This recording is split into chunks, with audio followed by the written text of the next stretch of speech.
Does your head and hip have a relationship? In this video, we're going to talk about the deadlift movement and how the head and hip relationship can affect your deadlift and how it feels. If you follow me for the past 6 or 7 months or so, I try to create relatable content on how the brain may work, how you think about movement or exercises. So in this video, we're going to talk about the head and hip relationship during a deadlift, especially if you've been told to look at the horizon or keep your chest up during a deadlift movement. This might be helpful in order to feel changes or better hip or safer in the exercise. So, enough talking. I'll see you in the video. Hi, this is Kento at Kamiyama Physical Therapy. Welcome to our channel.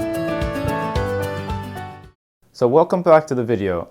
In this video, we're going to try to talk about the relationship of the head and the hip during a deadlift movement as an example.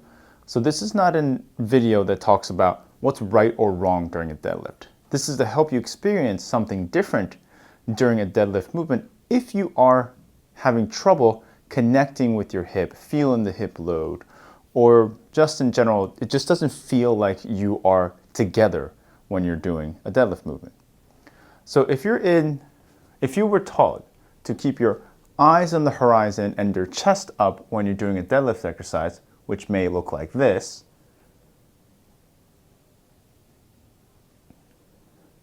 you might have difficulty with kind of loading into the hip. You might feel more back or neck or kind of like the shoulder blade area during a deadlift exercise.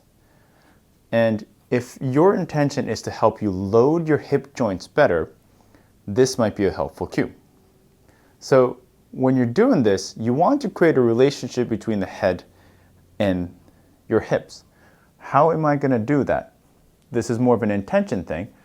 So let's say my hip is kind of neutral. So let's say in neutral position, my eyes are in this perpendicular 90-degree angle. So my eyes and my head is facing here.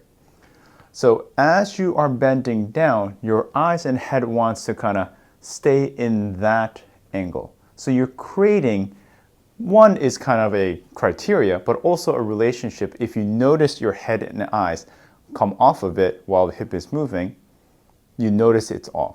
So you're starting to create a connection with your eyes, head, and your hip some way, somehow. So instead of the eyes and chest kind of looking like this, what it may look like is as you are bending, your eyes follow where the hip is moving. So whatever hip flexion you get, your eyes are just perpendicular to basically your hip angle here or the trunk. And you just go into it until you feel like you just can't maintain that connection anymore. And then same thing as you come up, notice the hip and eyes are moving together. And we'll do that again. So here, as you bend the hip, my eyes and head goes along with it, and you're just noting the relationship it goes. So if I'm going like this and I notice something off, I hope I close my eyes or notice it and you bring it back. And you just keep going with it. And you come back up. By creating this neural connection, you might notice something different during a deadlift movement. By creating this relationship of this, different ways of activation could happen and you might feel different. If it feels good for you, I would say listen to your body. If keeping your head up and having your chest up was better for you, that's the direction to go. But this is just a way to create a relationship in order to feel something different. So I hope this is kind of helpful, at least interesting, and I'll see you in another video.